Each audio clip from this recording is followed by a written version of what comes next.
In roughly 20 minutes, Greg Sankey will join us. SEC Commissioner will be on OutKick 360 on the OutKick Network. We are in Nashville with Yeehaw Beer and Old Smoky Moonshine. The home is 6th and Peabody. The next time you're in Music City, come join us.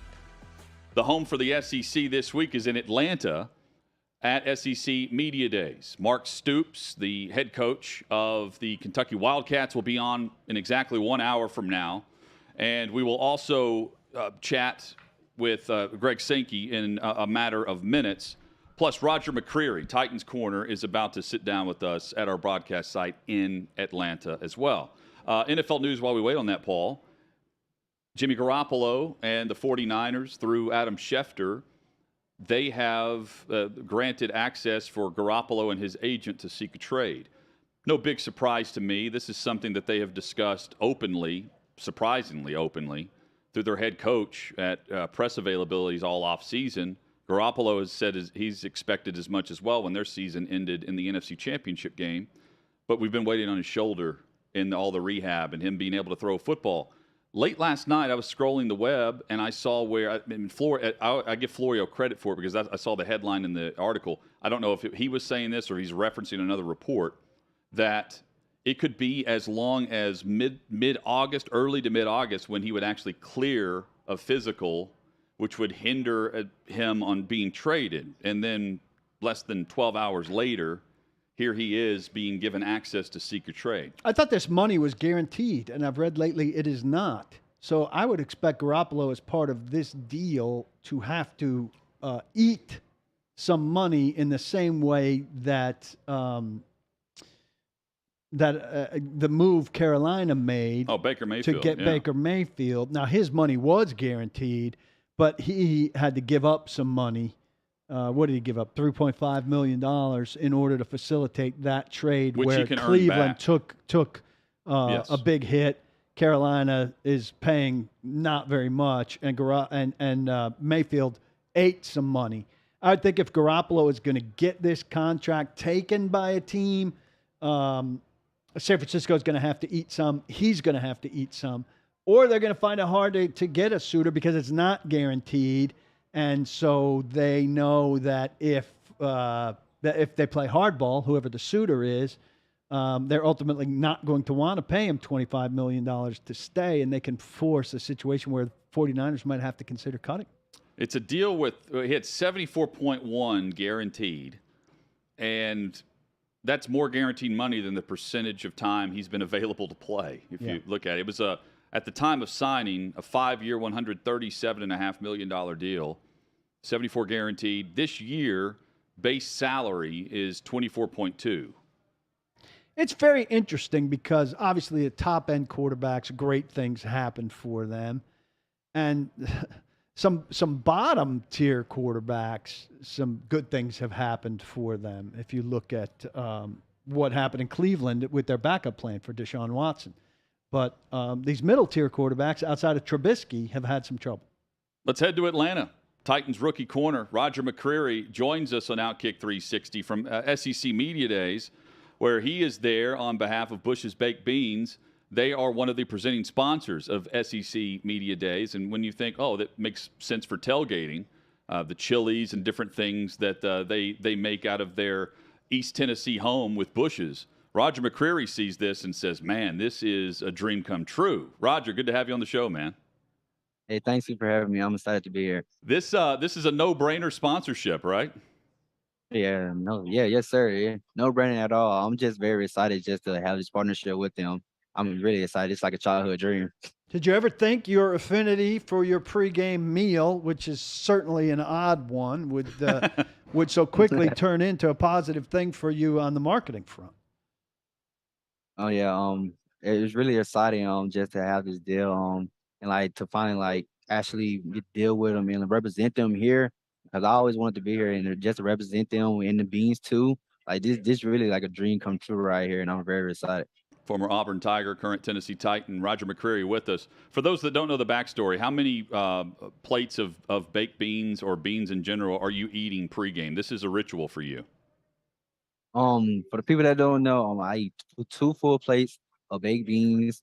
Sometimes like my family they put ground beef in it or Connecticut sausage, but that was one thing that I did. I put kind of sugar in it. Like I put like 8 pounds of sugar in it, so that was a little different. That really stood out. And I'm just like really excited because like one time my teammate he recorded me on TikTok and that when it finally got known, it had went viral and that when it finally got known that I really love baked beans. How has your start to your NFL career gone? Oh, it gone great. Just coming in, just learning from the best and everything.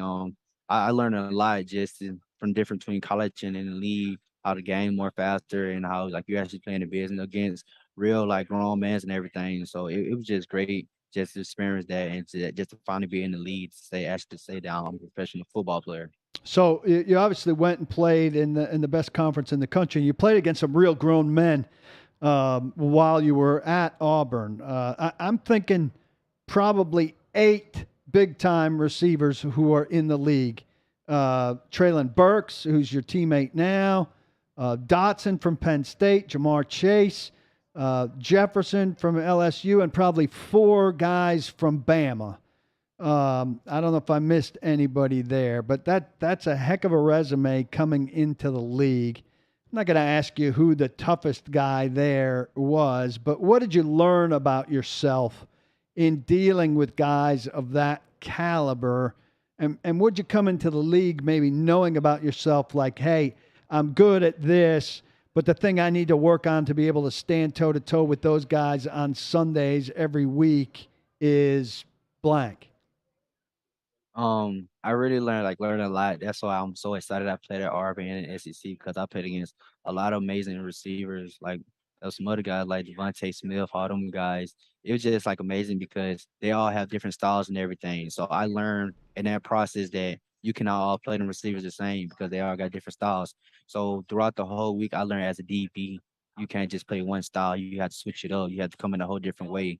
So throughout that whole time, I was trying to learn new techniques, new all that and I feel like that helped improve my game a lot, especially being coached by like 3 different coaches, three different position coaches and everything. It was great because I took heed in all the stuff that they taught me, and I add stuff of like to my skill set. I add more to it, so it was just amazing. And like them guys, like actually playing in the league now, and knowing I'm gonna play against like more better guys in the league and all that stuff. It's just exciting. Like I'm not scared to go against anybody. Like I did them every week in and week out, and that's how I'm gonna be in the league. I just like going into the league now. I don't have like no way of like I gotta do this more better than none of that. It just really just always improving that technique or that style, no matter what.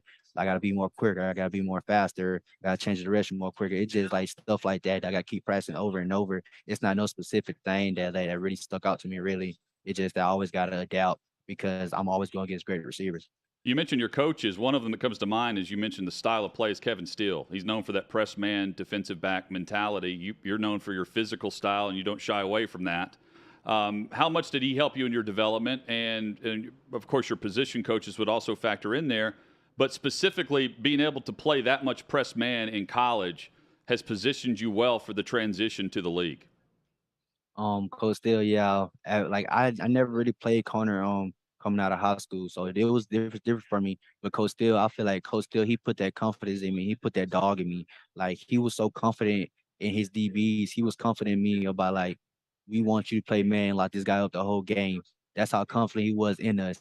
So like I know like having this coach who's so confident in me, knowing that I can lock this guy, that just like raised my like game to the top. And especially playing man throughout the whole game like I feel like doing that, you can really have like burning the dog out of you, like being more physical. Like that's where I feel like every corner should always know how to press because that's the bread and butter of being a corner. Like that shows like if you're really a true good corner. And I feel like Coach Steele helped me through that a lot, especially with the position coach too. Like as Woodson and Coach McGriff all them guys who was under Coach Steele. It was just great because that was that them the coaches who really like started my cornerback career really. And Coach Mason and Coach Zach Ether was guys who finished it and helped improve it to a whole nother level. So I'm, I I'm, feel like getting all them experience. I'm curious, Roger. So you made the decision to come back to college instead of into the draft early. And you mentioned Coach Mason takes over. At Vandy, he's known for that zone coverage style, Mm. opposite of Steele. Did that, when you learned that, do you think, oh man, like I should have jumped into the draft as I was thinking of it coming off the year being coached by Kevin Steele, because you're playing the style that you want to play. More or less, how did you embrace the new role that Mason would be bringing to his secondary? Oh yeah, I was playing on Coach Steele 3 years playing press man. That was the reason. That was another decision why I really came back because I knew Coach Mason and the new coach staff that was going to bring another different style to me. Because I also used to playing man, so I knew it was going to be different. So I came back. They told me we're going to play off man, we're going to play zone, Okay. and I was excited. Like I was happy because it just made me learn more and just improve me more as a player. That means I could bring new techniques to just only playing man. Like you can't just only play man as a corner. So I feel like Coach Mason, that why they have improved my game even more than just the man mindset of it. Like I started learning zone more. I started like using my eyes more. I started even becoming like playing zone. They even make you more smarter as a player of like looking at this and seeing that. So really like just being coached by them two on defense coordinators, they have improved my game a lot. And I'm happy I just didn't coach. I'm happy I just didn't get coached by one of them, but I got coached by both of them. So it was really exciting experience there from both of them. So Christian Fulton, who was a second-round pick a couple of years ago, like you are this year, had a great year last year. He's established now as the Titans' #1 guy. The #2 guy is not established. Caleb Farley had a rough go last year, played a couple games, got hurt twice, coming off a torn ACL. It looks like he and you have a chance here to kind of slug it out for that #2 job. How well did you get to know Caleb during OTAs and minicamp and your time on the Titans campus? And what do you kind of expect between the two of you? Yeah, I kind of knew Caleb a little bit before that. Like I knew of him, about him playing at school and everything. He was a top cornerback and everything. And when I got there, I even knew him more, like what type of person he was. Just just him being like a cool guy. Like it wasn't like no competition between me and him. He was helping me out throughout the whole way. I was asking him questions about the plays and everything, and he was helping me. Like it was no competition.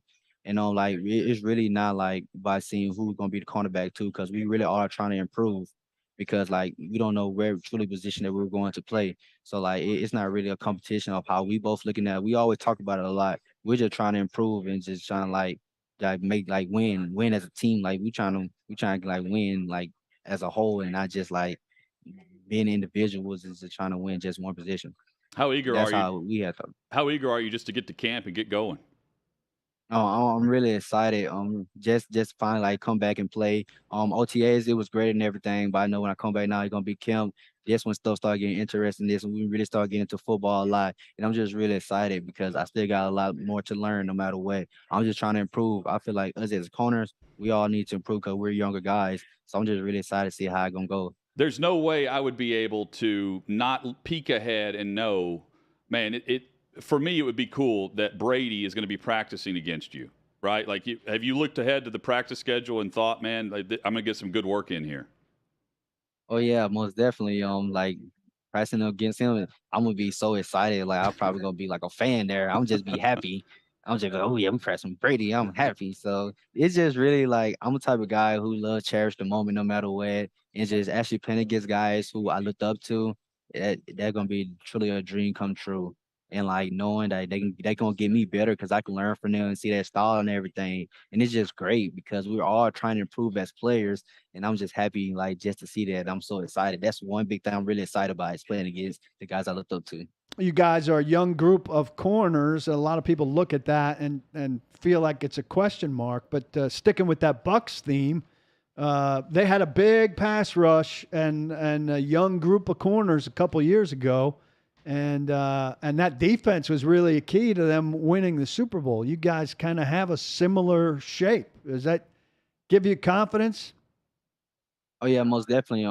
We have like a younger cornerback group, but we have like vets guys like Kevin Byer and our Money Hooker. Like them guys really helped us and showed us around. And just like the linebackers and the D line, them guys, they always come with it. Like them some big guys that I seen in person. Like I learned a lot from it just to see how they play and everything. It's just great to actually see that because like I'm really playing with grown dudes now. And like to see how they practice, how they push one another, just the defense. Like we really push each other a lot like they gonna get on you, they gonna help you wide. You need questions, you can ask anybody on the team, another corner, a safety. They're really there to help you because we all trying to win as a team. That's the reason why I'm so excited to play on this defense.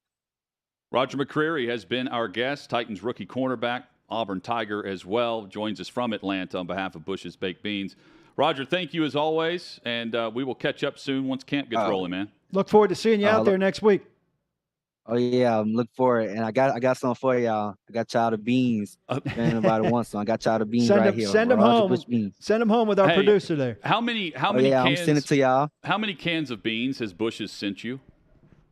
Oh, they sent me a lot. I'm not going to lie. Like they sent me like about 5 big boxes of Bush beans.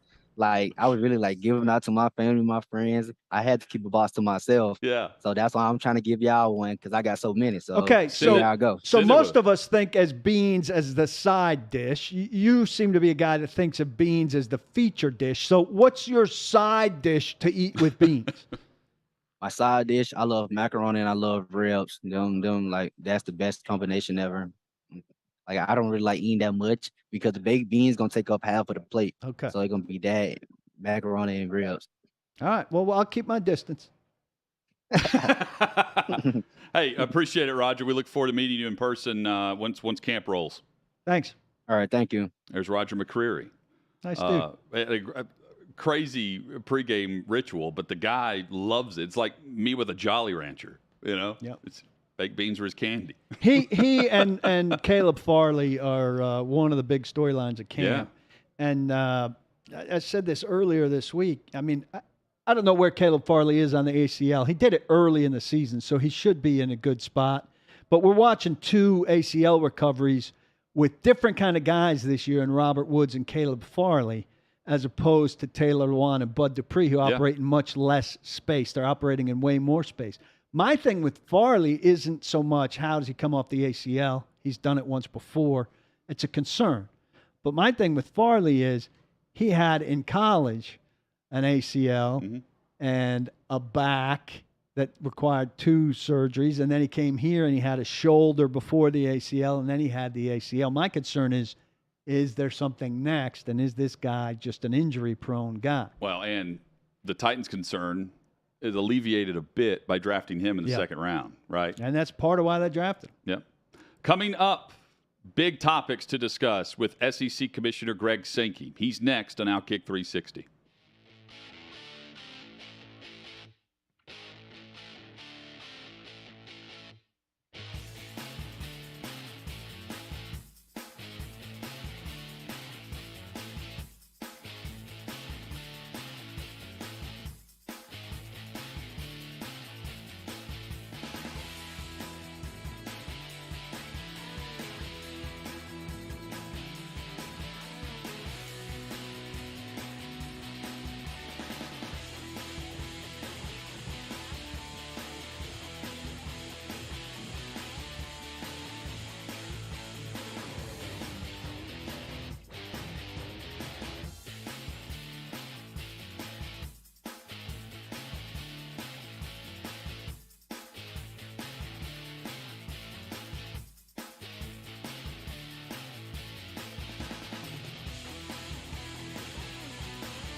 Commissioner Greg Sankey with us on OutKick 360 across the OutKick network.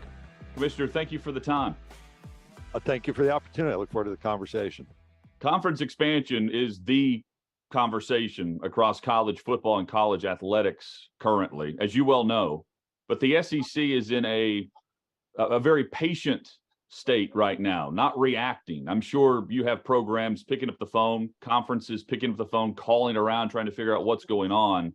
But the SEC is in a position to be patient and to observe and not react because of the Texas and Oklahoma announcement last year. Give us your perspective of what happened at the end of June as you were on vacation and you looked up and saw that USC and UCLA was headed to the Big Ten. You first described accurately our view and our positioning, and I think it's a validation of the additions we announced last July with Oklahoma and Texas scheduled to join the Southeastern Conference, move us to 16 members in 2025. And when the news broke on June 30 that the Big Ten would be adding USC and UCLA, that produced a lot of effort to just make sure we could separate fact from fiction. And we waited almost a week to visit with our campus leaders, our presidents, chancellors, and our athletics directors so that we could provide them accurate information, talk about what we understand was happening in other conferences, and then really ask, who are we? And at the end of that conversation, we felt comfortable with the additions we've made. We're in a really good geographic footprint. We have national prominence. And while, could we ever add additional members? We could. We have to be respectful in that process. We're going to be respectful in conversations for those related to those incoming phone calls, but we're not just going to jump because somebody else moved, because really they moved after we did. And we're not just going to seek to go to a number. If we were to expand, we want to have additions that add to our culture, that have a similar philosophy of how we conduct and support intercollegiate athletics by adding great universities. And that to me informs a thoughtful process and doesn't dictate that we just have to react immediately. How much of what you're doing, you're certainly observing what Notre Dame is up to as the independent that's out there. How much of their decision and what they do determines more of the future than you calling up or the SEC, Big Ten adding more schools at this time? We fully respect Notre Dame's independence, and I appreciated the opportunity to work with Jack Swarbrick through our college football playoff format discussions. Ultimately, those weren't adopted under the governance structure. But part of that work acknowledged that Notre Dame does have a unique status as an independent. They have an affiliation in other sports beyond football with the ACC. I don't think there's any one particular issue that dictates a direction. If a conference, leaving the question about an institution, but if a conference added and went to 17, no one's going to stay at 17. So the issues really become the ripple effects or the dominoes that fall after that type of movement. And again, we're attentive wherever that may be, the circumstance and the questions based on a hypothetical if somebody moves. But our reference to being thoughtful but still being aware and nimble is predicated on if there are additional moves. We're going to have to be informed about our thought process and where there might be opportunities. But fundamentally, we have great respect for Notre Dame. We have a number of non-conference games scheduled with Notre Dame, and their status of independent, I think, has added value to the college football universe. I'm curious how you view what the transfer portal is doing to the game, kind of with free agency now, as opposed to how the game's always kind of been, where a program grows kids over a period of time. Do you think it's healthy for the game that now teams can, in 1 year, kind of transform themselves with veteran players, so to speak, by going to the portal and plucking a bunch of kids, as opposed to growing in the way fans have become accustomed? When I looked at the last statistics around our conference, 80% of our participants in football don't transfer, and it's actually a little bit higher than that. So the vast majority of our participants in football actually conduct themselves in the same manner as they have for decades, which is they're part of a program. They grow within that program. But we do have a much larger segment, even that 18 to 20% is a much larger percentage of participants transferring. And the real issue is not just the portal, it's that we've removed restrictions that existed and prevented immediate participation. So that's incentivized, if you will, the transfer behavior. And we have to remember, we've been in a COVID environment. We have COVID eligibility extensions. We have more people in the system later in their career than we've ever had in college sports. We have this NIL overlay that's clearly inserted itself into recruiting. So we're watching behaviors and learning as we go. You will see in early August some adjustment to the national transfer structure. We'll have declaration windows in front of the Division I Board of Directors to be adopted that could be in place next season, which restores a bit of order. I don't think we're ever going to go back to the restrictive environment that we had before. And so what I believe will happen is we'll start down a path of adding some healthy structure. We'll also learn more about this behavior and probably adapt over the coming years to allow young people to make decisions where they need to transfer, but also to support healthy rosters, healthy development, healthy educational outcomes. And we should be attentive to whether or not we've affected graduation rates, which continue to grow. And that's ultimately our goal for young people. And as you see more transfer behavior, that actually inhibits that graduation access. So there's a lot there. First step will be some August consideration by the Division I Board of Directors that I do think will change the environment a bit. Commissioner Greg Sankey, our guest on OutKick 360. Name, image, and likeness, another big decision that happened last year that now becomes a talking point yet again. We have detailed on our show your visit to Capitol Hill in Washington, D.C. to discuss possible federal legislation from the House and committee's end on things from the Senate. And that was part of your address on Monday as well. Are you hopeful that either we see federal legislation down the line or that the states that have a member institution for the Southeastern Conference can come together as a collective group to form some boundaries and some borders for how we regulate this moving forward? We've talked back to 2019 about what we need for the onset of name, image, and likeness legislation. I think a lot of what we identified as a league and is actually a group of conferences among the 5 conferences back in 2019 was the right philosophy. Right at the top of the list is we didn't want name, image, and likeness to be introduced through a patchwork of state legislation. Yet, for a variety of reasons, that's exactly what we have. And it actually inhibits our ability to support national competition. So I'm in Atlanta right now. Oregon's going to play Georgia in the Mercedes-Benz Stadium. That same day, Utah at Florida. We want to support a set of standards that facilitate national competition. And we also want the College World Series, the Final Four, the college football playoff to continue forward. And a part of that is we've always had an understanding of some basis of standards nationally that inform that competition. We're in a circumstance for that to happen where congressional action is necessary. If we don't have that, you're correct that we would revert back to a more specific conversation among our current 11 states, soon to be 12 with the addition of Oklahoma, to see if we can normalize legislation. In fact, in our football coaches meeting, their conversation was, look, we care about competition among each other first. Yeah, we're wondering what's going to happen with the Big Ten and maybe some West Coast schools. But if we can get our standards right through either conference or this common state legislation, that's a healthy step. But still, the priority is congressional action, if that's possible. And I have made a number of trips. One became public, which are really educational, both for me and for House and Senate members, to talk through what's happening now, what's really happening around name, image, and likeness, what our ask would be, and then how we need to think differently as we go into a potential conversation about federal legislation. We know geography's become less and less important conference-wise nationally. Missouri's certainly not in the Southeast, but you talked earlier this week about contiguous states. So it's important to you that your conference be connected at least. Why is that, and what do you think about geography in terms of conference unity or connectedness?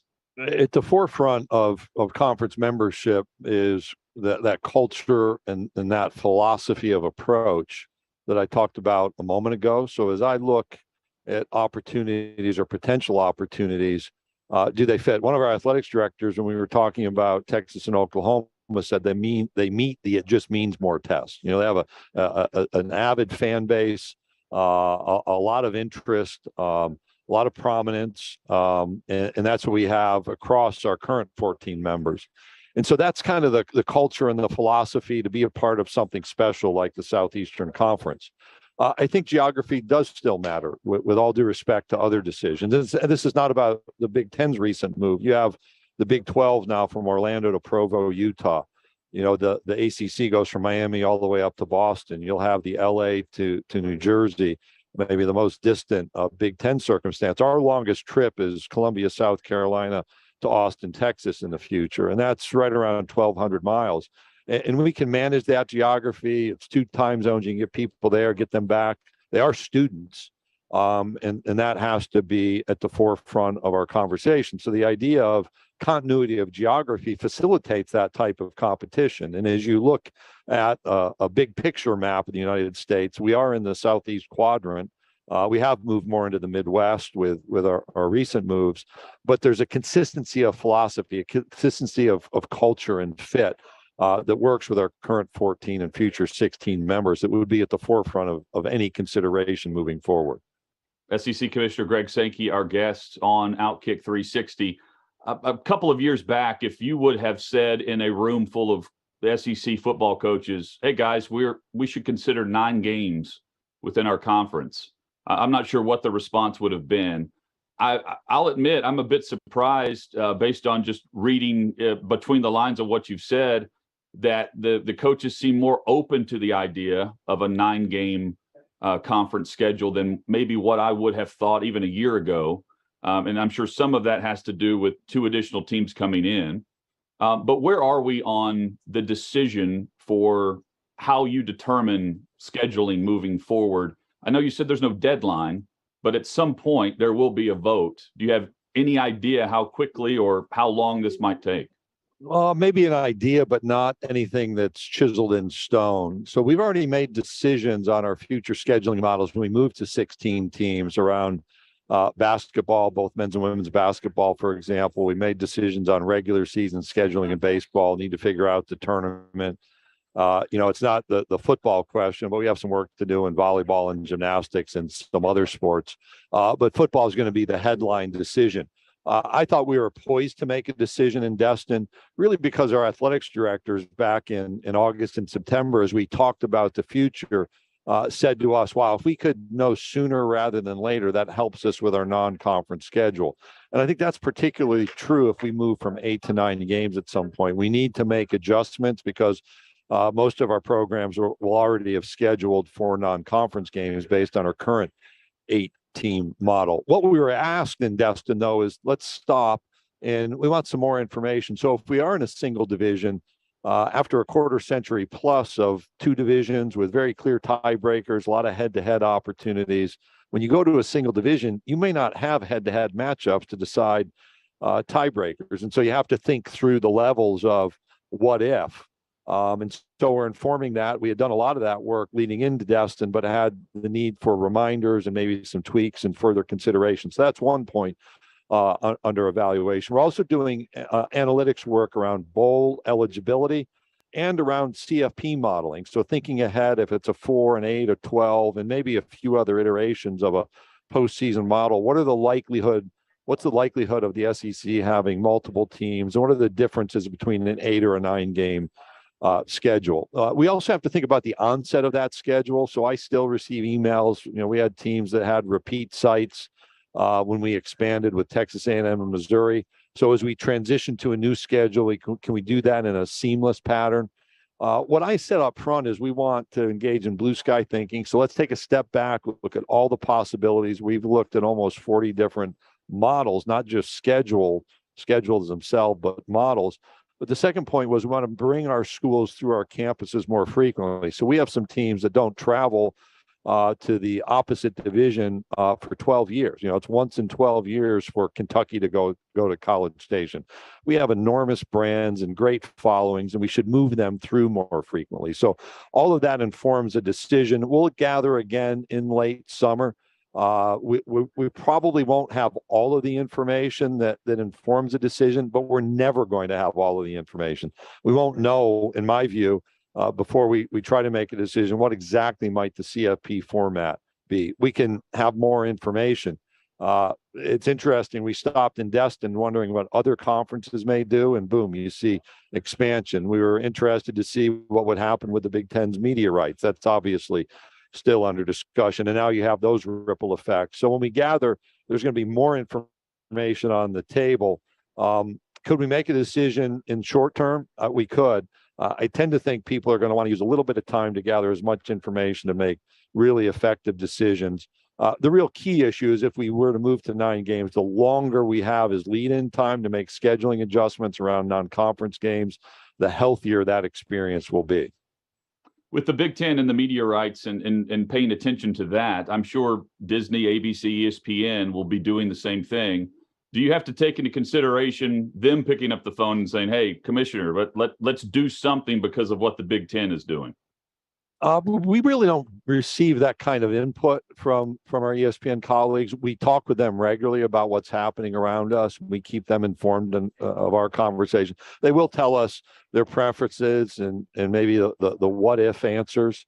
And it's a healthy dialogue, but it's not just predicated on one particular move. It's a much longer dialogue about where we're heading as a league and in that media relationship. And I think part for us of the health of the transition fully to that one media entity is we can work seamlessly on both current realities and on future opportunities.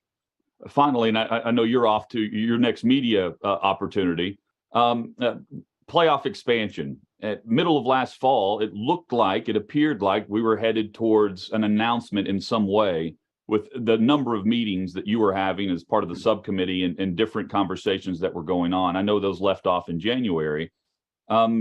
Is it, speaking of deadlines, going back to that word, knowing that the bowl system, the way it's set up, and the college football playoff, the way it's set up, can expire in the next handful of years, does that work in your favor here, where you are in a position of power where you can get the expanded playoff the way you want it, if you're willing to wait for that contract to come up?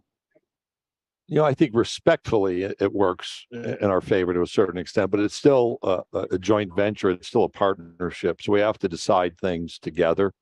And we're prepared to make that contribution. Now, what's interesting is we were prepared to make that contribution and contributed, I think, a set of compromises from our perspective to facilitate an expanded playoff, which everybody except us really wanted over time. And then ultimately, when it became decision-making time, people backed away. And under our governance structure, we couldn't move. And it's interesting to see all that's happened in recent weeks and what that may mean for some of that positioning. When we think about deadlines, the extreme for our football scheduling decision is the model for Texas A&M and Missouri, where Missouri was added in November and they played the next August with us. So I don't want to work on that short a time frame. You take that to the CFP, and you're going to need to know that the 25 season is the last of the current CFP contracts. So I say with a smile on my face, we better know the week before kickoff of the 25 season what we're going to do with the postseason in the following year. But we do have time is the reality. I think there are reasons to try to move this along, and there's an interest in trying to decide over the next probably year, but that doesn't even have to be an absolute timeline. And as you look at the shifting sands, some may want to step back and say, well, let's look at this thing in kind of a blank slate fashion again. And I'm one who said in January, if we're going to go back to square one, we're going to have to look at everything. And we're probably in a little bit of that circumstance now, particularly with what's happened over the last 3 weeks. Commissioner Greg Sankey has been our guest on OutKick 360. He's in Atlanta at SEC Media Days, moved from the Birmingham Hoover area to Atlanta. What are the chances you're coming to Nashville? I know the SEC and the Music City partnership has been very very good in years past. Is there a chance we could host this event here? There's certainly a chance, and we had planned on that before, and then COVID disrupted our ability to move when we had thought in 21. So still working on that opportunity. The exciting fact is I can guarantee we're going to have a decade of men's basketball at Bridgestone Arena starting in March, and that's obviously been an incredibly exciting opportunity. If you think about last year, we had 23,000 fans in Tampa, but given that Kentucky-Tennessee semifinal, had we been in downtown Nashville, I think we would have blown the roof off the building with that matchup. And then the success that Tennessee had winning the conference championship, we probably would have blown it off again on Sunday for our finals. So we're looking forward to being back in Nashville with basketball, and we're working on that opportunity because we're unique in moving our football media days around, and we think we can take advantage of Nashville in a really great way for this event. Not just the arena, but Broadway would have been insane for that semifinal. It snowed that weekend though, and it was sunny and warm in Tampa. But I still think it would have been quite a scene, even amidst the snow. Weather aside, I'm not sure that's keeping anyone away from that weekend here. Thank you for the time. We appreciate it, and hopefully we'll have you back on OutKick soon. Great. Look forward to it. Have a great day. That's Commissioner Greg Sankey. Back with more on OutKick 360.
from 6th and Peabody with Yeehaw Beer and Old Smoky Moonshine. OutKick 360 rolls on across the OutKick Network. Glad you're with us.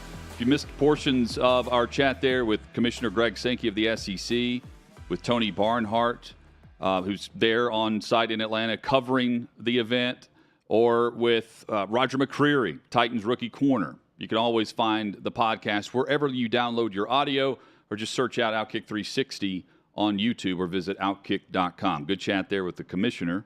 I love that we're giving a visual aid now to the 6th and Peabody for those who watch. Yeah, right above us, where you can see the 6th and Peabody, so everyone knows exactly where we are, Paul, which is also located you could call it Peabody and Peabody and 6th. We should get an inverted sign for when I just go to be opposite. different. Yes, just to be different.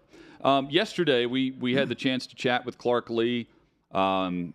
He puts a lot of time and thought into his state of the program address that he delivers prior to taking questions from the media at SEC Media Days. He did so last year and did it yesterday. And I feel for him, Paul, because I see what he's up against team speed-wise. Let's just start there. The speed element for Vandy is not anywhere on par with the rest of the conference.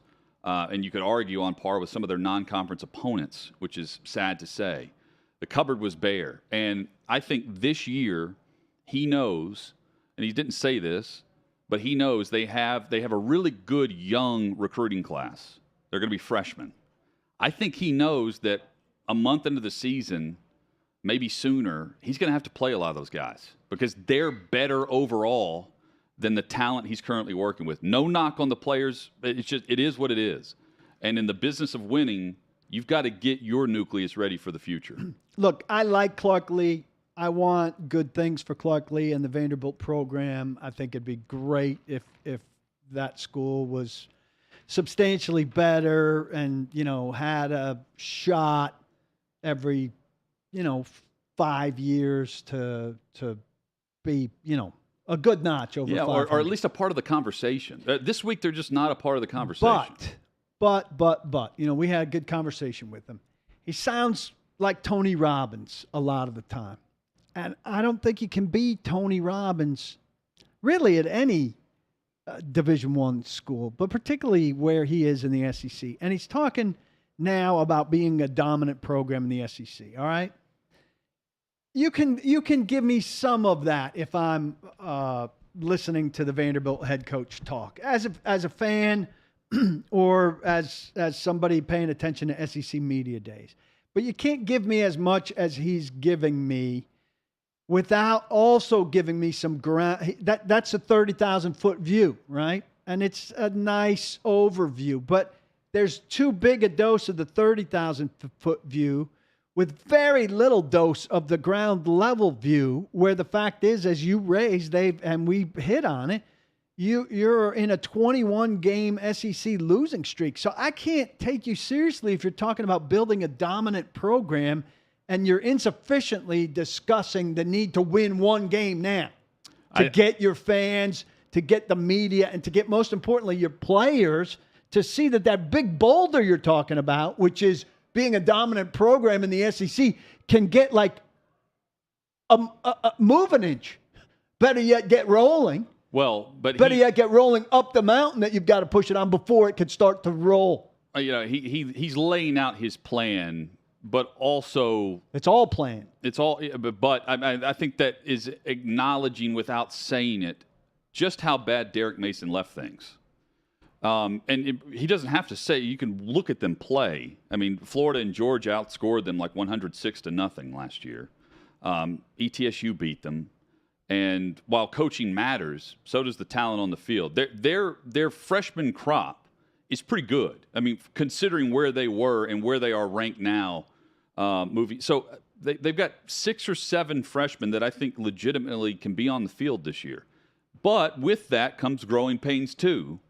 And he's finally had a full offseason now. I don't disagree with what you're saying about the 30,000-foot view and the Tony Robbins aspect. He's kind of saying, I can't let a losing streak and the need to win one game get in the way of my big, broad vision. Yeah, you're going to have to. Yeah, it's coming. They open up against Hawaii, and then they play Northern Illinois on the road. That is a reflection of your brand in and of itself. And they need patsies more than anybody. And they lost to him last year. Mark Stoops is about winning at Kentucky. He joins us next.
OutKick 360 rolls on across the OutKick network. Our coverage continues down in Atlanta, SEC Media Days.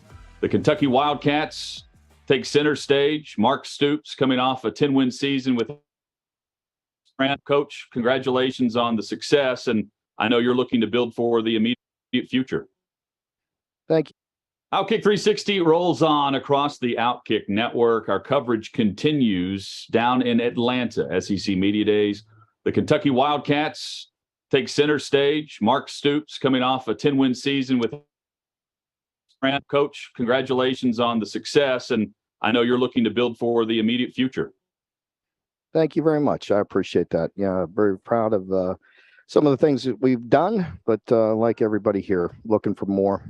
Excited about this season. I really appreciate the work that our guys are doing, and we're anxious to get rolling. In a conference where programs tend to eat their own, for lack of a better way to explain this, buyouts, are handed out left and right. You're the second longest tenured head coach behind only Nick Saban going into year number 10. There has to be great pride in the continuity and cohesive group that you have around you within the athletic department, but also within your program. Thank you. Yeah, without a doubt. I'm fortunate going into year 10, same athletic director, same president. That really helps. We have a really solid foundation. We've been working hard for many years to continue to improve. Somebody was telling me earlier that, there was only 27 coaches in the history of the SEC that made it at the same school 10 years. So, and people ask me, who do I get along with in the SEC? And until we had the meetings down in Destin, it was a totally new group with COVID and all that. It's kind of a revolving door. So I feel fortunate to work extremely hard to continue to improve at Kentucky and trying to take it to the next level. Yeah, pressure may be the wrong word here for the NIL discussion, but you've built the program that's been able to catch or pass everyone but Georgia in the East. Is NIL just something that you have to adapt to or embrace, even if you don't want to? Because if you don't, you're going to lose out on what you've been building over the last decade. Without question. Yeah, you are correct. I mean, it's one of the phrases that I use a lot, and somebody that helps me with some of the leadership things, a military term, but adapt and overcome, in any situation. And this is one of them. We embrace the NIL and love the fact that our players get to, profit from that. I think with all the frustration comes from the coaches, and the uncertainty is what's going on with all the collectives and what's going on with, paying the high school recruits and things of that nature. That's what, how sustainable that is. I think all of us are extremely concerned about that. So it's just different times, but again, just different challenges. We're used to those challenges at Kentucky, and we'll hit them, head on. I have a great administration to lean on, and we'll get through it. So, you may laugh at it. How do you catch Georgia? If you've caught or surpassed everyone else, if you're neck and neck now at number 2, how do you get to number 1 in the East? Well, as you know, that's a tall mountain to climb, but that's something that we're striving for. We have to continue to put ourselves in a position, when we get opportunities to compete at a high level. We've had an opportunity to play them in last several years, to play a game that gets you to Atlanta, and couldn't get it done. That's a credit to Kirby, Georgia, and what they're doing, the way they're recruiting, and the way they develop them and the way they're coaching them. They've got a great thing going, and I have a lot of respect for Kirby and for Georgia. I can't control them. I could only control what we do. And we're going to continue to battle, continue to climb. I think when you have a quarterback like Will Levis, that's a great start because he's an extremely talented player. And with that, you have the ability to elevate the guys around you. And we need to do that.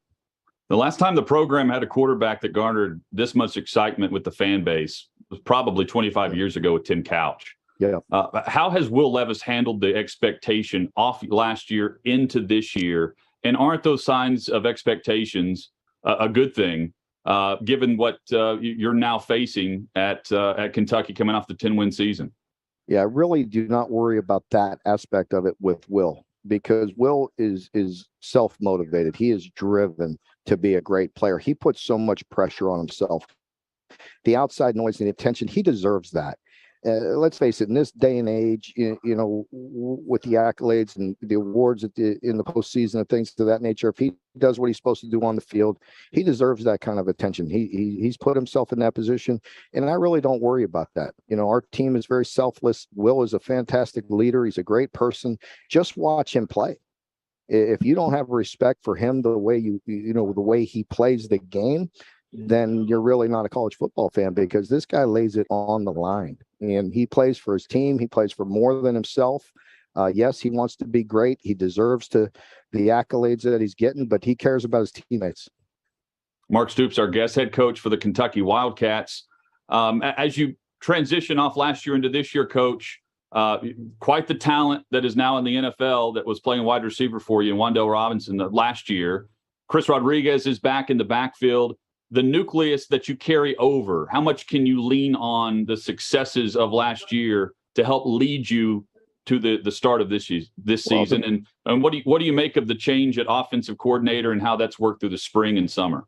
Yeah, very pleased. Obviously, a year ago went through a major transition with us. We all know we've been a physical team, can run the ball, but we've been falling short with getting the ball down the field. And that's what I looked for a year ago when I went out and found Liam and hired Liam Cohen, and very pleased with what we did in that first year, and proud of Liam. He moved to the NFL and is a coordinator in LA right now. But with that success, we were able to attract a guy like Rich Scangarello. And for Rich to come and take this job, I am extremely excited about it, because the systems blend. There are definitely some differences and nuances that Rich will be involved in, but overall, he understands very clearly what we did last year, what Will does well, things we want to keep, and then things that we can tweak, but we want to continue to build on that. And that was, extremely important to me with the offensive coordinator hire. I did not want to take a step backwards, and definitely very excited about Rich and what we're doing offensively. Finally, Coach, what's the next level for your offense? Your defense is always very consistent. And you said you're transitioning to that style. What's the next level you think you can reach this year? Well, for us is just continue to make the routine plays look routine. We want to continue to be a physical football team, be able to run the football and play action pass off of that. We were able to do that last year. We created some chunk plays, some plays down the field that we hadn't been able to do in previous years. In this system with Rich, a little bit more multiple in the run game, which kind of suits us. We've been a very physical football team, and with that, some boots and play actions that could come off of it. Mark Stoops has been our guest. Coach, congrats on the recent success, on the decade at Kentucky, and best of luck to you as you kick off the season in a month. Thanks for having me on. I really appreciate it, and thank you, and you have a great day. Same to you. There's Mark Stoops, head coach of the Kentucky Wildcats. Stay tuned. More coming on OutKick 360. A great talk with Mark Stoops. Next up, Jonathan Hutton earlier today talked to Arkansas safety Jalen Catalon. OutKick 360 rolls on. Jalen Catalon. Look, offensively, defensively, Arkansas was among the top teams talked about last year. And it wasn't at this time. They made a name for themselves as they continued through the season. And Sam Pittman's group, certainly not under the radar in Atlanta this year. Sure. Jalen, how are you, man? Man, I'm doing good. I can't complain. It's been a great experience out here, and I'm enjoying it. How would you describe the last 9 to 12 months on campus at Arkansas? It's been a roller coaster ride. I mean, I go from, going in the season, being all this, that, and then, then getting hurt, having to deal with all that. And then it was tough, but then, you look at it now and, I'm glad it happened because it changed my mind. It humbled me really easily. I felt like I was in a good space, but then when that happened, I felt like, damn, I'm even a better space now because I was able to work on my mind and not only just rehab my mind and just keep myself right, so I feel like I'm in a better spot than I was before. When did your injury happen? Midway through the season almost? Nah, so what people don't know, I kept it. So now that the season about to be started, I kept it low key, but I was hurt probably since spring, and no one knew that. I tried to keep it low key. I thought it was something like minor, but then I get to fall camp and it hurts worse.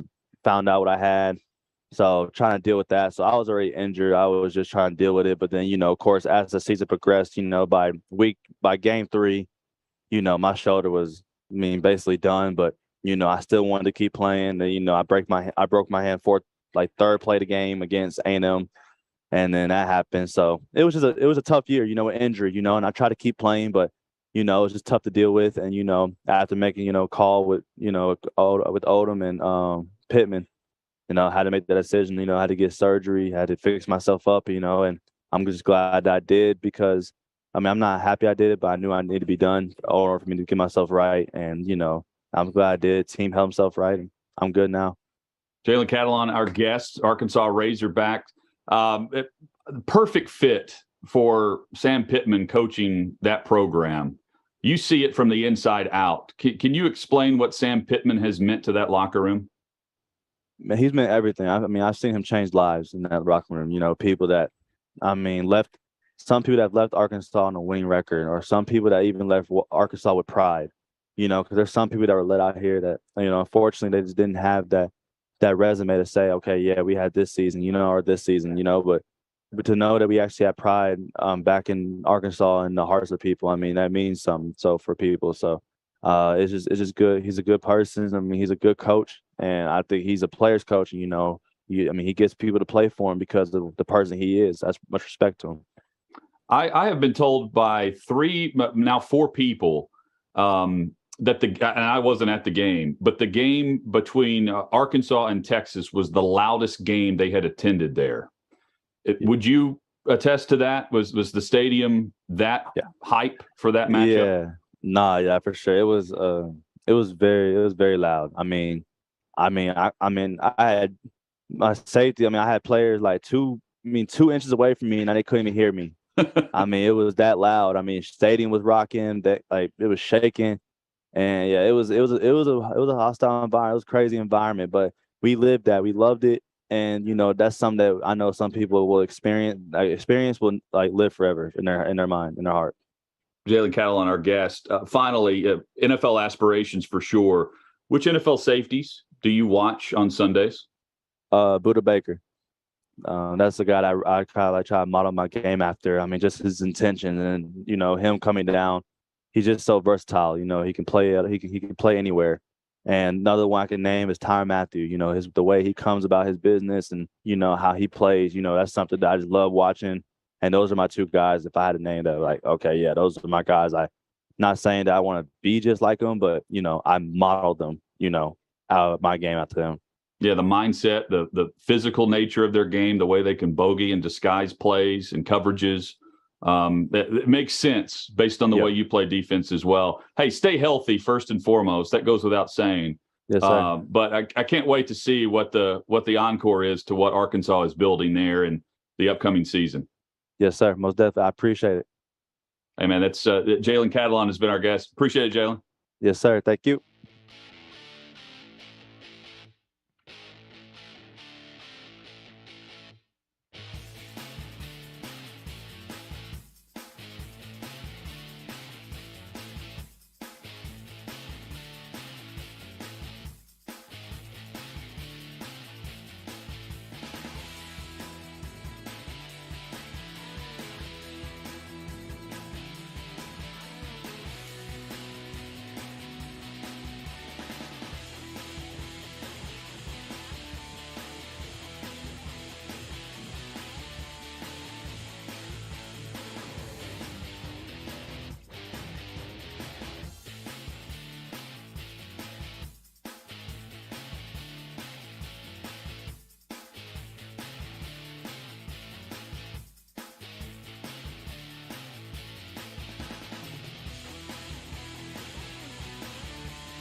OutKick 360 rolls on across the OutKick network. We're live in 6th and Peabody with Yeehaw Beer and Old Smoky Moonshine. Our coverage continues in Atlanta as well. Trey Wallace and Glenn Gilbo there doing great work for OutKick.com. And our next guest certainly discussed quite a bit off-season, in-season, it doesn't matter, because the college football playoff is top of mind for the buzzword of the off-season, really of the last 2 years, Paul. Expansion, both with conference expansion and playoff expansion. Bill Hancock is the executive director of the college football playoff. Bill, it's great to have you back on the show. Hope you're doing well. I appreciate you having me on again. And yeah, we're doing great. Atlanta's great. We just survived a big old thunderstorm here. Sorry you guys were not here to hear it. And also sorry glad we didn't lose our power. No doubt about that. I'll continue to knock on wood as I knock on my head here. Yep. 8, 12, 14 team playoffs. We've discussed it all. And I certainly know that there are pros and cons. There are advantages and also challenges to any scenario that can be thrown out there. Bill, we are told change is coming. Expansion is coming. Is that accurate? I think it is, from listening to the conferences, commissioners and presidents. They all think it's time to do something different, or will be when this contract expires. But remember, we have 4 more years to go on the current agreement. And also remember that the CFP is doing what it was supposed to do. It's extraordinarily popular. We're proud of it. But we have to look to the future. Does the future include automatic qualifiers? If I had a magic wand, I would say that's going to be a tough putt. Automatic qualifiers were not an easy thing for us back in the BCS days. How do you determine who the automatic qualifiers are? Was the question that had to be asked back then. And we were so happy to start the CFP with no automatic qualifiers. You probably know about the 12-team proposal that was recommended by the committee that had been appointed by the commissioners. And that did not include automatic qualifiers. It included the best 6 conference champions and the next best 6 at-large teams. It's also difficult to project the automatic qualifiers. I understand exactly what you're saying, because fans would say, well, just the conference champs are automatically in the playoff. Well, tell me how many conferences there are. I can't answer that question right now. 5 years down the road, that's the difficult part of assuming that we have a landscape the way it is, and it's going to be set up the same way that we have it now. Yeah, really one of the brilliant parts of the working group's proposal was the best 6 conference champions. Nobody gets in automatically. Your champion has to be among the best 6 as ranked by the committee. The proposal didn't go. We'll take it up again, or some other concept, and then I don't know how long, in a few months probably, and we'll see what happens then. Will you? And I'm going to ask maybe some nuanced questions here, some nuts and bolts, behind the scenes aspects. What does a meeting or a session look like when the committee's getting together to discuss these options? How many people are in a room on a Zoom chat? I'm presuming you're there for all of it. Fly on the wall, take us through a typical meeting. How long does it last, and who's there specifically negotiating one way or the other here? Yeah. Hello, Mr. Fly. Let me tell you what happens when you're sitting on that wall in there. We have 2 governance groups. The big one is university presidents, and they will be the group that makes the decision about the format after this contract ends. The nuts and bolts are handled by the conference commissioners. So the big group is the board of managers, and the next group is the conference commissioners. The board is, of course, the presidents. When we met several times, as you know, they were all publicized. They were all in the press. And the conversation is, how many teams do we want automatic qualification? Where do we play the games? This is a complex matter. And what I think I would like to see would be making a decision to go ahead with a new format and then filling in some of the blanks later. You're not going to be able to identify every single thing that has to happen. At least we didn't back in 2012 when we created the playoff. We created the playoff. We knew how many teams were going to be in it.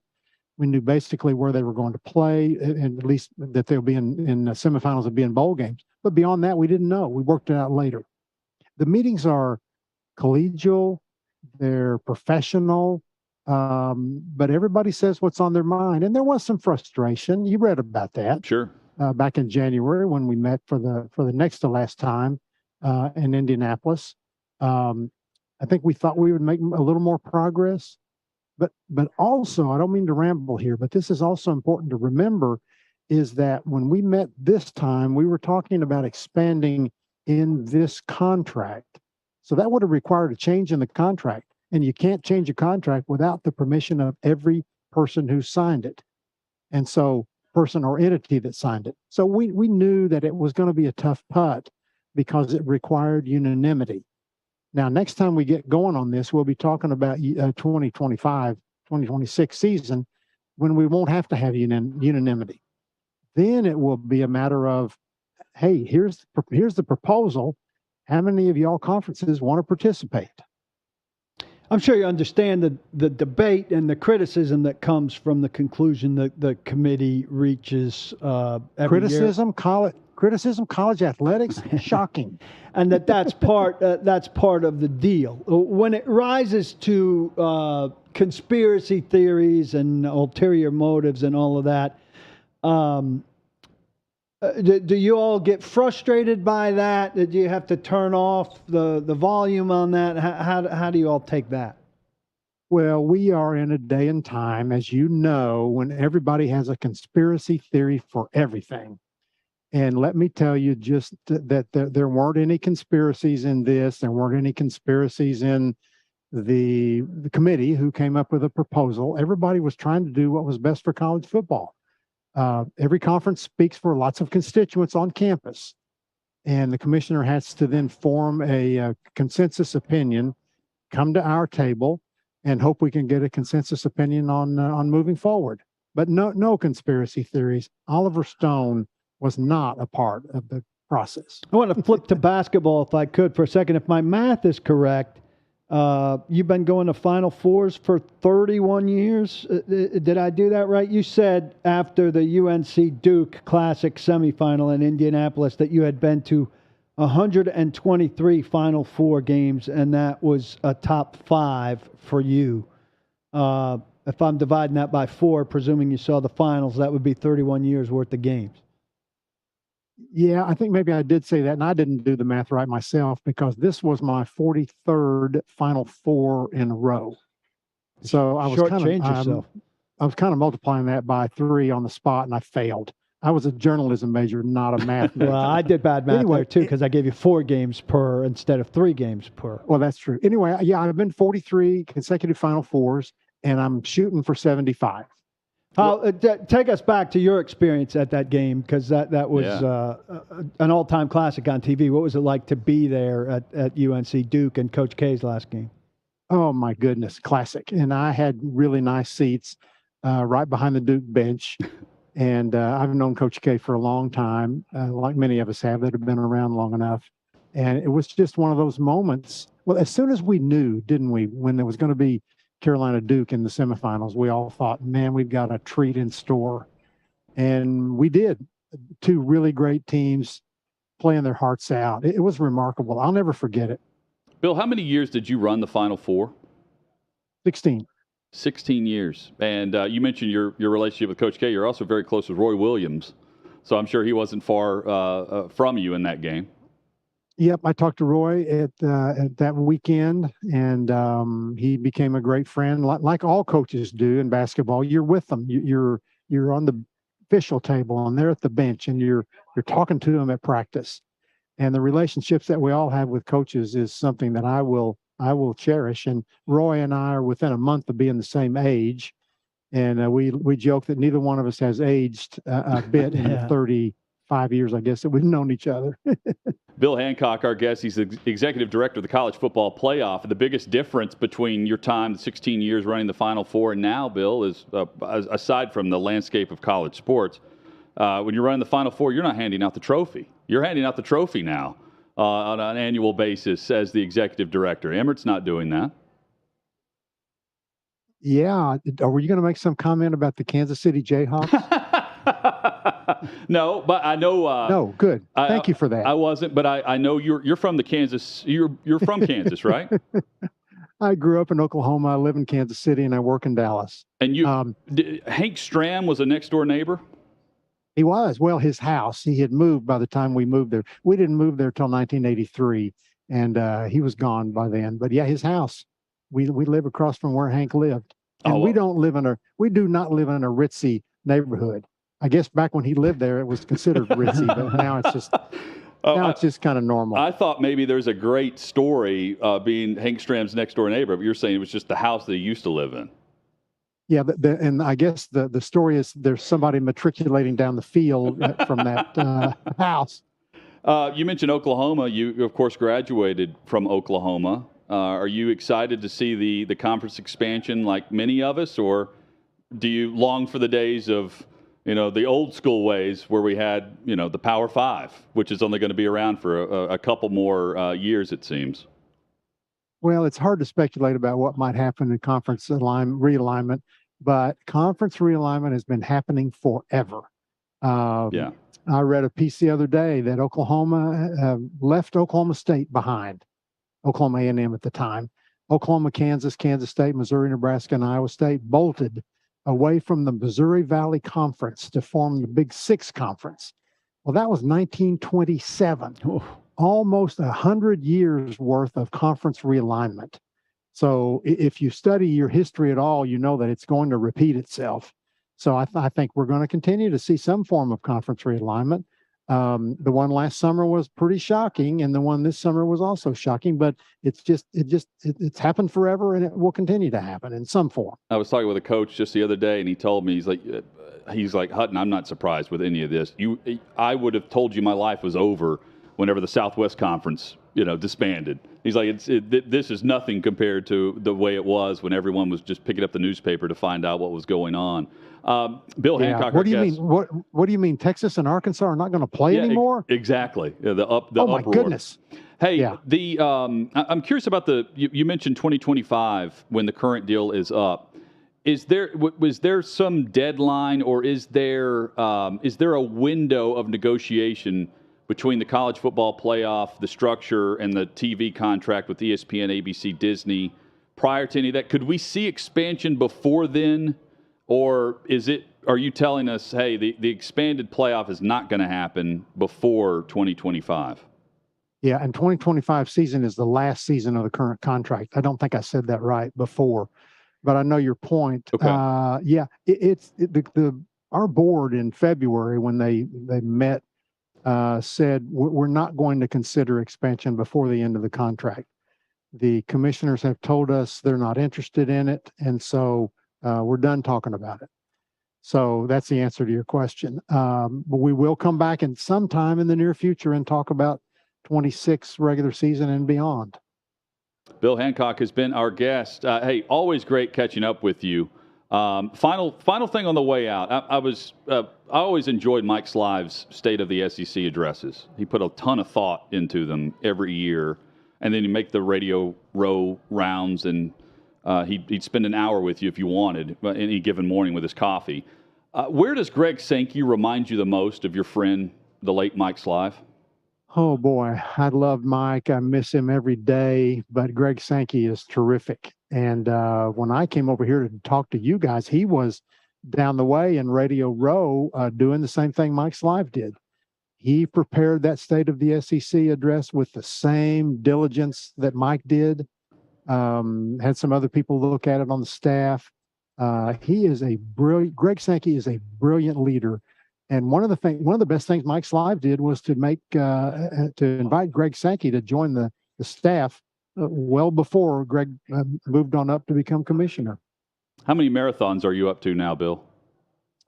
15. I'm now retired after 15 marathons. My best one was a 3:06, which is pretty good, about 7:10 pace per mile. But I'm not an athlete. I'm a piano player.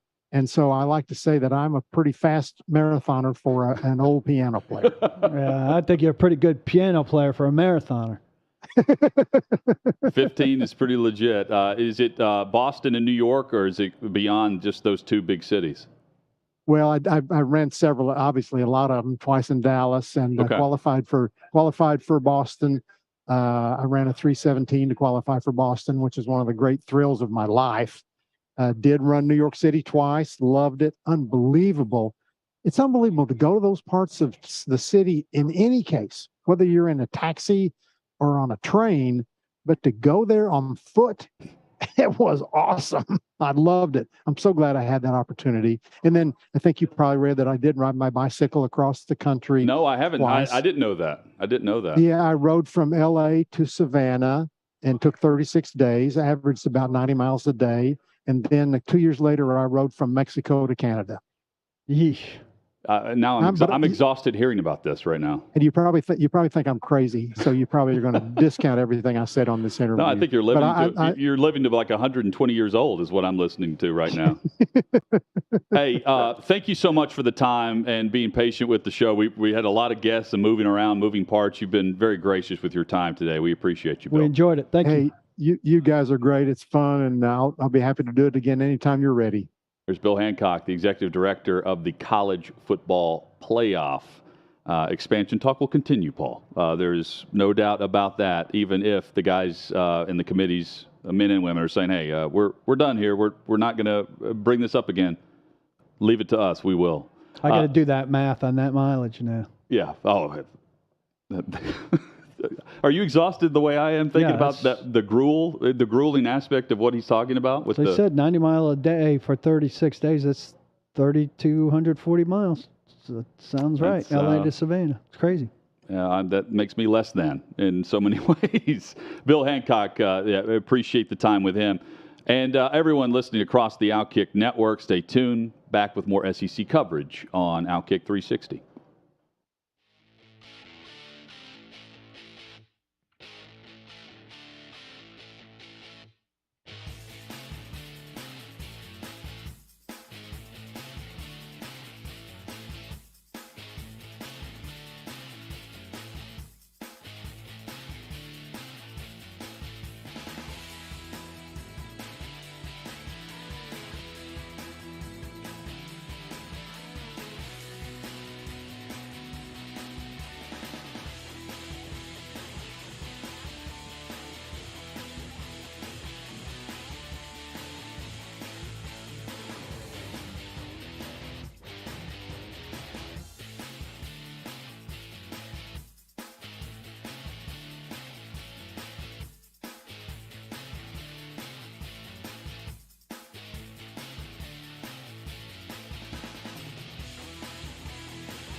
Thanks for being with us across the network, all of our wonderful radio partners and our viewers through all of the multiple ways you can check out the show through the video stream. Just search out OutKick 360. We're live from 6th and Peabody with Yeehaw Beer and Old Smoky Moonshine. Jam-packed show today. It will continue to be the same tomorrow. The Tennessee Volunteers will be on Radio Row and at SEC Media Days. Hendon Hooker scheduled to be with us, the quarterback for the Vols. Also, Cole Kublik from SEC Network, Billy Lucci from Texags, A&M's also there, and Anaya Smith arrested. He was going to be there as well. The wide receiver and captain will not be with them tomorrow. So we will chat with Billy about all things A&M and more, and how Nick Saban speaks out of both sides of his mouth when at the podium regarding NIL. Wrapping up today's show, and one thing I was doing last night, Paul, was looking up some of the players because we don't know who we're going to get on a day-to-day basis based on how tight they try to keep their schedule. For instance, yesterday I promoted Will Levis, the Kentucky quarterback. Will was tied up, so Stoops joined us. That's how Mark Stoops ended up on the show, unpromoted. Up until today's show started. So I was reading up on a couple of guys, and one guy that stood out to me is a linebacker from Arkansas, Bumper Poole is his name. Bumper. And I said, and he's a linebacker. He led the team in tackles, and he's going to set the all-time record for tackles if he stays healthy this year. And I was reading his story on his name is James Morris Poole. That was his name given at birth. But he legally changed his name to Bumper James Morris Poole when he was 16 years old. He went to his parents and asked for permission to do it, and his dad was like, sure. And he said in early grade school, he was asked to write his name, and he wrote down Bumper. That was his name, so they legally changed it at the age of 16 to Bumper. It's a cool name. Sounds like a football player. Yeah. He gets after it, man. I love the backstory of that because I automatically just think it's a nickname. Yeah, I guess it is, but it's his legal name. When you take your nickname to extremes, then it becomes your legal name. Yes. Hit us up on Twitter at OutKick 360. All-Star game last night. I haven't seen the ratings, and it really doesn't matter. I think I tune in and out a lot like people would on a given weeknight for an all-star game that's just dragging on at certain points. You want to see the guys start. On second, after seeing it, I'm glad Kershaw started the game. I understand why they made the move they did to start Kershaw with the Dodgers, and the way he reacted. You get the reaction to it. He does the pre-interview in the dugout, which he hated, and he gets 3 outs, and then he does the dugout interview afterwards. And he was ready to do it, and they asked him one question, went back to the pitch. And you could see him as they cut the mic. They're like, "Oh, is that it?" Because he was ready to talk at that point. The talking element is the best part of the All-Star game right now. The mic'd up element, where at one point they had the pitcher and the center fielder mic'd up at the same time, and he gets the third out of the inning. You had the catcher and the pitcher mic'd up at the same time. Team. And they're calling pitches to each other there. They didn't have to use the device to call pitches. They were doing it through Fox's thing. Yeah. All right, high and in here, Cutter. Yeah, and the pitcher was calling it, not the catcher. Yeah. Not receiving the buzz, right? So on that and then Smoltz, one of the guys was asking Smoltz for what should I do? Should throw. So that I'm shocked. Like, I love it. I'm shocked that I have seen in a regular season game on Fox this year, I think it was Bryce Harper, before he got hurt, was mic'd up during an actual game, not an all-star game. Yeah, they do it on Sunday nights sometimes. And I'm surprised that it's made. I mean, can you imagine the NFL giving the broadcast partner an option to mic up a player on the sideline and talk to them? You know what I mean? But the NFL's much more secretive. There's you think baseball's not? And all of that. I mean, I think in baseball, well, heck, I think in baseball, a game I watched recently, a left fielder playing at Fenway said, "I'm supposed to be on the warning track for this guy, but I can't get myself to do it." So he gave away what the. But I mean, is that information doesn't doesn't inform the hitter or the opposing team. He says, well, he's supposed to be two steps deeper in left field, but how does that affect my game? I can't hit. Now, if Tony Gwynn or Rod Carew was up, that might do something. Changes things. But do we have batters today who could say, all right, he's supposed to be deeper, but he's not playing me deeper? But I don't know if is that really inside, pardon the pun, inside baseball to any team out there, because they're basing that off of the analytics, which every team would have. So that's what I'm saying. What could a guy give away? I don't know. Other than a hand signal, other than a pitcher and a catcher. That's what I'm saying. Football, I think if you're talking to a safety during the course of the game, anything you're asking him, I think a football coach would say would be tipping something off. But what's tipping something off baseball-wise, unless you're talking about pitches? I don't think you'd be dealing with a pitcher or a catcher, but a field player, I don't think you'd be giving up that much. Yeah, I think you'd be talking to a defender, not a base runner. Well, right? but I think a batter. Aside from just giving away information, I'm surprised that they're granting that access from a club level. It's not like every baseball team is doing it. Like the Phillies were doing it.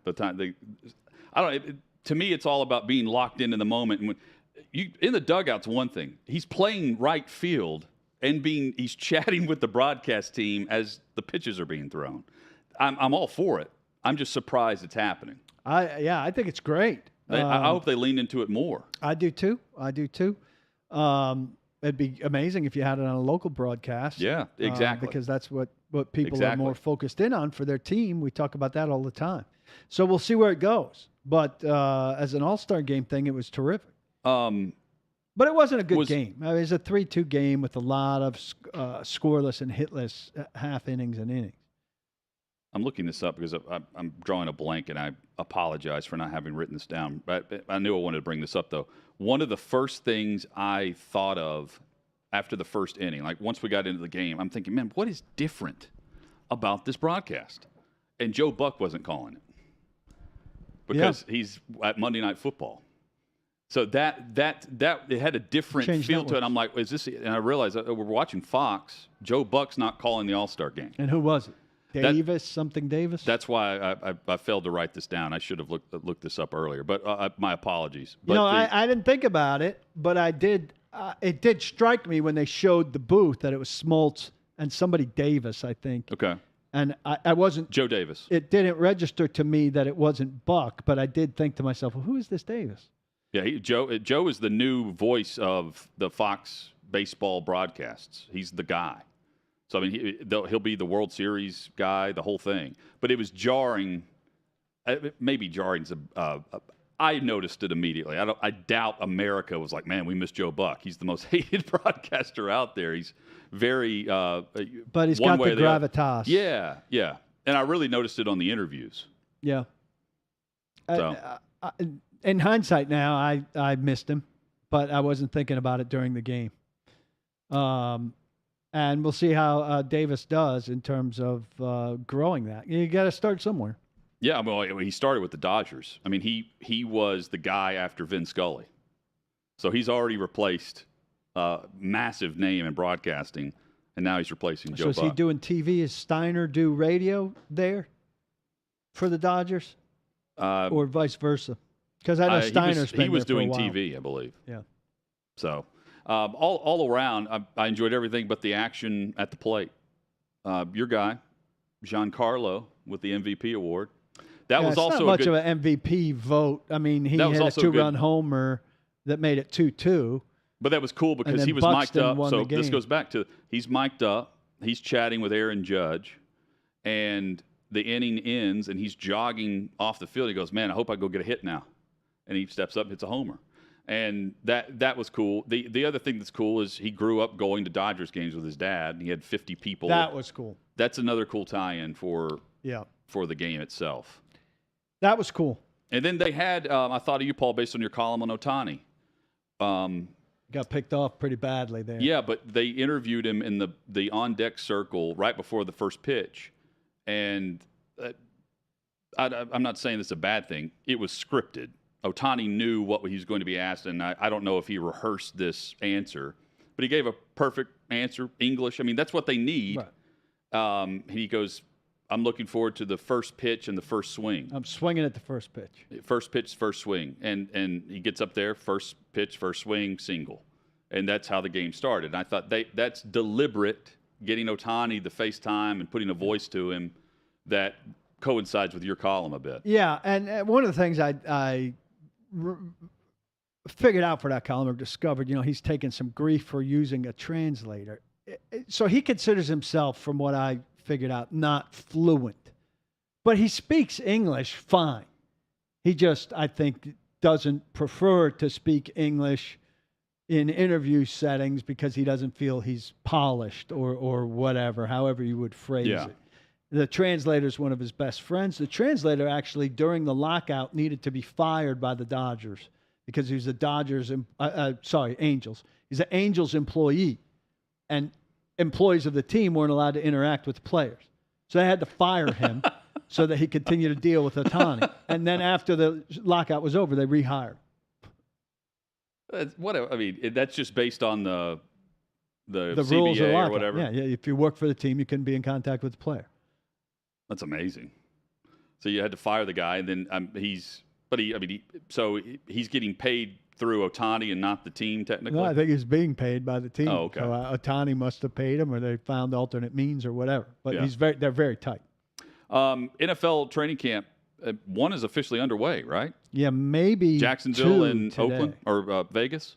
Yeah, I think so. Because that's the Canton Pro Football Hall of Fame game on August 4th. They get a head start, and so Tuesday's the Giant reporting day. Wednesday is the Giant starting day, but then there's 3 or 4 days of it's like 3 days acclimation, no full pads, and then every 5 days they have a mandatory day off.